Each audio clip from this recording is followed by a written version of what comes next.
Ladies and gentlemen, boys and girls, bribers, vibers and would-be subscribers, welcome along to the Joe Spivey YouTube channel where we discuss books and little else. And you join me, folks, on a faultless Sunday morning here in the north of England.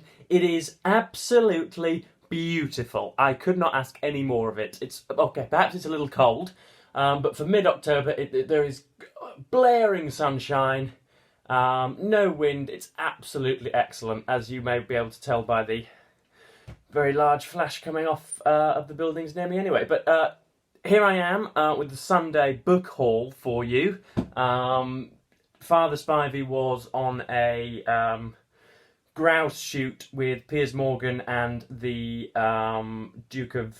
I think it was the Duke of Mailbury yesterday. I think it might have been either that or Queensbury. Somebody of that description. So little Joseph was left with very little to do, unfortunately. And so what does little Joseph do when he's got nothing to do? He actually walks his way down to one of the, not so much the second-hand bookstores, but one of the charity shops, reasonably local to myself, and bags myself some bookish bargains. Now, I've got a little, what can only be described of as a laceration in my mouth. A little bit of an oral wound. The other day I was chewing my food, and instead of continuing to chew my food, I thought it might be wise to actually bite down on my own human anatomy.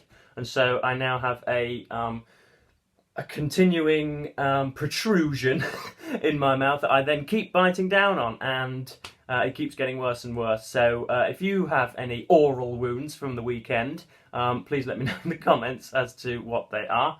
But yes, here we have a small book haul. The charity shop in question was Oxfam Books, which in Britain is a huge chain of charity shops that I think actually pays its staff.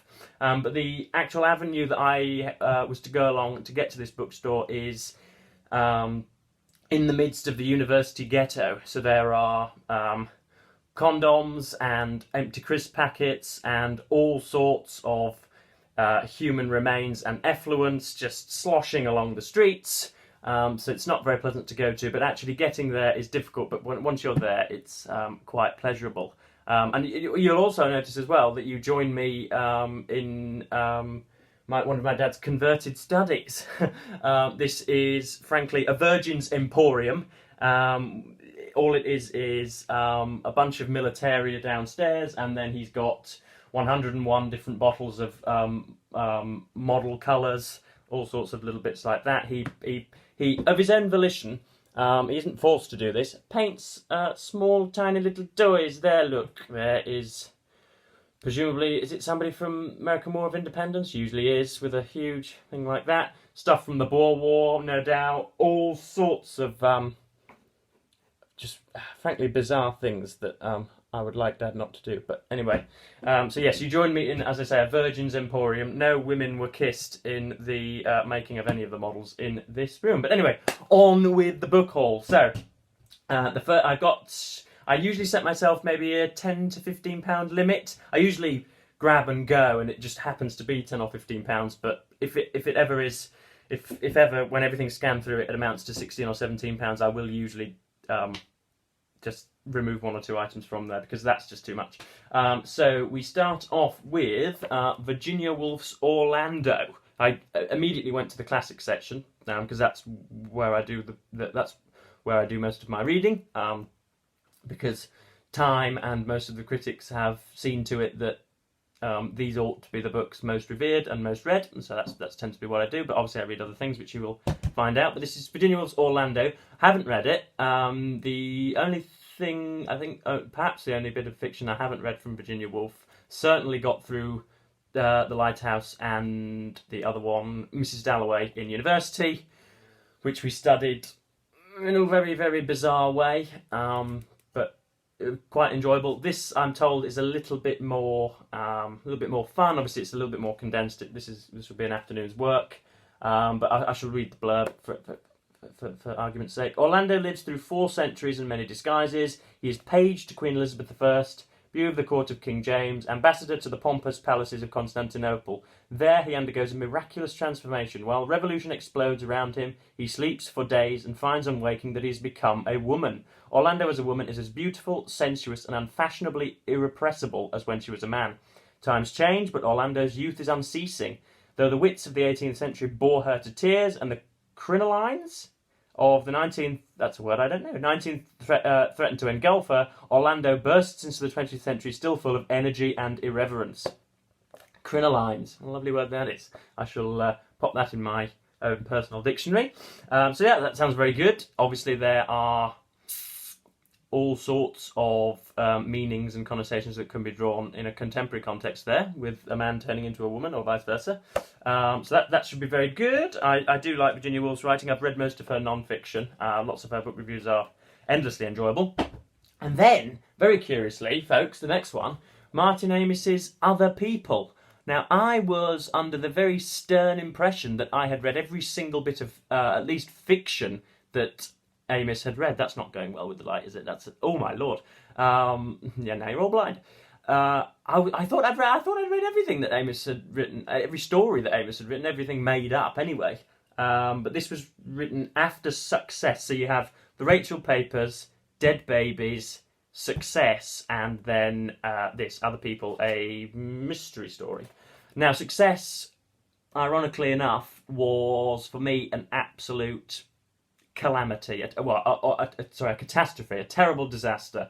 I can't think just what it was that persuaded Martin Amos to spew that out, apart from, ticking a box and ensuring that a work was published in that year. Success was, as I say, ironically, absolutely terrible, and something that I read just out of the desire to complete everything that he'd written.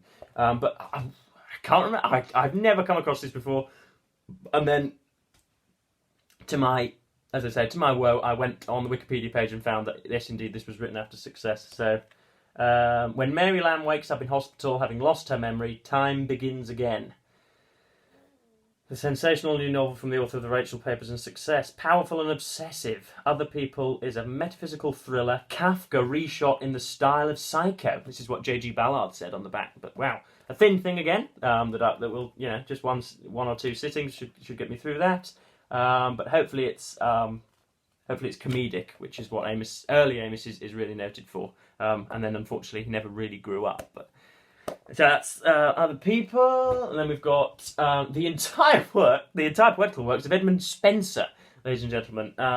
The gentleman who wrote The Fairy Queen, which I've dipped in and out of here and there. I've never actually sat down with a napkin or a serviette tucked in me and actually gotten through the whole thing in one go. But I've dipped in and out of it and liked it very much. The nascent British style of that period, and obviously this was written, I think, purposely so as to gain a royal pension from Elizabeth of about £50 a year, which I think he obtained after that. But yeah, it's got everything in there. It's got all sorts. It'll have a huge introduction, I assume. It's not a very nice cover though, is it? It's a bit plain, and I assume that to be Edmund Spencer, but you never know. This in its day was £10.95, and I picked it up for whatever, £2 or £3. So yeah, huge thing there. Loads of the Fairy Queen, and as I said, presumably a massive introduction. There's a glossary with all the terms on the back as well. Spencer, obviously unknown to anybody below the age of 30, or isn't a anchorite misanthrope like myself who reads weird things, because he actually is constrained by the filled backpack of poetical rules instead of just wanting to do anything else. Presumably, or seemingly in the modern era, there is nothing to distinguish poetry from prose. Essentially, you can write an idea, and instead of putting a comma and writing an idea next to it, in order to be poetic, you just write an idea and then write something else underneath it and continue to do that. And if anyone says so, they are a vile bigot that needs to be shot in the head. This is the modern ailment. But yes, Spencer, iambic pentameter and hexameter at the end, Alexandrine endings, that type of thing. It's going to be good. It's going to be excellent. I do like somebody who can be meaningful and exciting and entertaining whilst also adhering to rules. So yes, that should be great fun. I'll get through that at some point. And next up, this is not ordered, as you can see. It's just an ensemble that I've stacked without much rhyme or reason. We have Tom Wolfe's The Bonfire of the Vanities. Now, Woolf was, I think, a darling of, I've just quickly searched him about an hour ago, new journalism, capital N, capital J, in the 60s and 70s, in which the writer interpolates their own subjective experience with, it's essentially, might even be the first forays of autofiction, I'm not sure. But it's essentially journalists making up stories loosely based around their own journalistic investigations. This one particular, I think, in New York City. But I bought it mainly. I've seen a few interviews with Tom Wolfe, and I like the look of him. He's got a white. He trademarked a winter white suit. But beyond that, I know very little. I know embarrassingly little of him. As I say, I've seen him in a few intervals. The timeless novel of the 80s. This was the one that got him big, I think, and was a critical success. But yeah, it sounds good. Obviously, as I say, I bought it because of the title, The Bonfire of the Vanities, which was Savonarola's imposition in Florence in George Eliot's Romola, which, if you haven't seen, you can view on my channel as my previous video. But yeah, this should be damn good. It's a thick thing, isn't it? Wahey. But yeah, that should be good. There's a nice little portrait of Mr. Wolf on the back there. Look, not a portrait, a photograph, Joseph. Yeah, nice little photograph of Mr. Wolf there with all sorts of praise for it. Washington Post, Paul Abelman. I should say, I may as well read the blurb out. Sherman McCoy, Wall Street bond trader with a salary like a telephone number. Peter Fallow, expatriate Fleet Street gossiper writer whose price is a free lunch. Larry Kramer, assistant DA with a lustful eye on the juror wearing brown lipstick. The Reverend Reggie Bacon, charismatic ghetto warlord, conman and power in the streets. The Bonfire of the Vanities welds their stories together on a night in the Bronx when a $48,000 Mercedes hits a street it shouldn't have been near, with a girl in its tan leather bucket seat who shouldn't have been there at all. Sounds good, actually, doesn't it? So yeah, I'm not sure when I'll get to reading this, but it's a little bit like an airport book, perhaps. But I'm keen. And then we have next up George Eliot's Daniel Deronda, back from the classics section. This was something that jumped out at me straight away.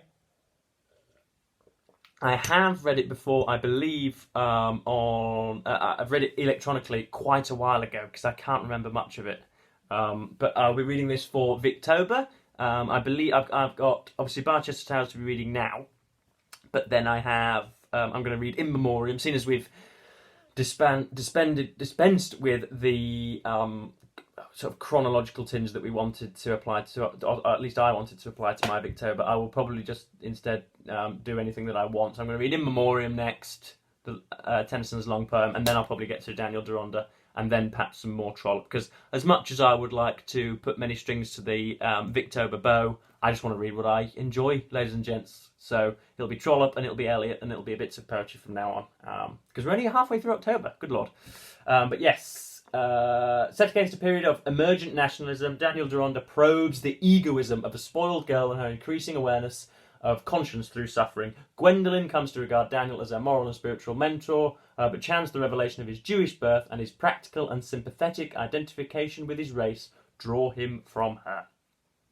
So yeah, I remember liking it. I read it on a laptop, constantly hitting the down button, as I have done for years and years and years, from Project Gutenberg, but never had a physical copy, so I thought I might as well grab one while it was, pittance £2 or whatever. Next up we have this. I'm stretching the truth a little bit here. I didn't actually pick this up yesterday. My dad left it over for me before his grouse shoot yesterday afternoon. And here we have, it's 1812, Napoleon's Fatal March on Moscow by Adam Zamoyski, whose mammoth 1,000-page biography of said leader I am currently looking for with great zeal, but I can't. Me and Dad can't seem to find it. He's been to, as I say, he's been to modelling conventions and hasn't found it, and I can't seem to. Well, I can find it, but I want to find it in person for a price below 300 US or UK pounds. So I'm after his large biography. But this is obviously 1812, Napoleon's invasion and retreat from Moscow, which I think saw him lose about 250,000 men in 6 weeks, which for militaristic geniuses, that's a bit of a blotch on the record. So this should be good to read. I've no idea of Zamoyski's style and how well we'll get on. I've seen a few, again, as is the modern way, I've seen a few interviews with him that I've enjoyed.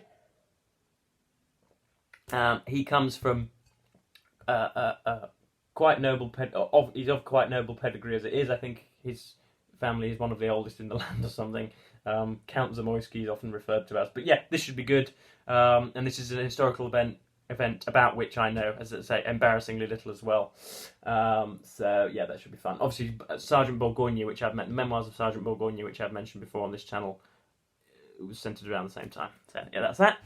And then we have, just as a final few things. Again, these weren't book hauls, but these were things that Dad just happened to have out.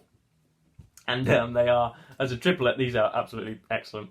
These are Bergerac and his adventures on, I think it's the island of Jersey. So if you aren't a British viewer, Bergerac was, I believe it was the 80s or the 90s. I grew up intermittently with them as they were replayed on things like ITV3. But John Nettles played was he a police detective, or was he a lieutenant or something like that? And he investigated some weird goings on the island of Jersey. Somebody would be found in a bonfire, or somebody would be found with their legs coming from a window, or something like some bizarre death. And Bergerac would go and investigate. Look how dashing John Nettles is there. He may well have passed on. He's either that or he's shriveled up like a prune now. He's about 80. But yeah, he's got a father-in-law, I believe it's his father-in-law, who's a very wealthy and successful businessman on the island, and so you have all of the inevitable conflicts there. But these were written in response to the TV film, so the film was not, the series was not based upon these books. These books were based upon the series. So we have Bergerac and the Traitor's Child. We have Bergerac and the Fatal Weakness there, resting nicely against some car. And Bergerac and the Moving Fever. So they look very interesting. I would like to read these at some point when I have a free afternoon on my hands. So they would be very good. And then, obviously, just finally, the one bit that I'm reading at the moment is not part of the book haul. Anthony Trollope's Barchester Towers, which I'm about halfway through, and I'm absolutely adoring. He's introduced Mr. Slope, he's introduced Mr. Arabin, introduced Mr. and Miss Thorne, and it's absolutely excellent. If ever you are unlucky enough to be within the four walls of an undergraduate creative writing class, they will tell you not to describe a character with sort of perfect clarity, so that the reader can invent their own vision of them for you. When in fact, of course, that's bogus. You need to describe your characters quite well, otherwise the reader will have no idea what's going on. Trollope does this so well. He introduces the narrative so well and ensures that those who have read The Warden aren't seen of as part of the pack, and so he makes it is readable as a standalone novel in and of itself, but it's excellent even if you have read The Warden, which obviously we did a little while ago on this channel. Absolutely excellent. As I say, I'm halfway through. That'll be due on maybe Tuesday or something like that. But yeah, there we are. So that was a sneaky Sunday book haul from Mrs. Spivey. And again, I have to say thank you all so very much for commenting on my videos and initiating discussion on Dickens, on who else have we been talking about? We've talking about George Elliot. We've been talking about all sorts, and it's been really fun. So yeah, if you've been on a little book haul this weekend and you've found anything, then that's good. Then please let me know in the comments what it is you've been picking up, and whether you set limits as well, because I find as soon as I get into a bookstore, often it's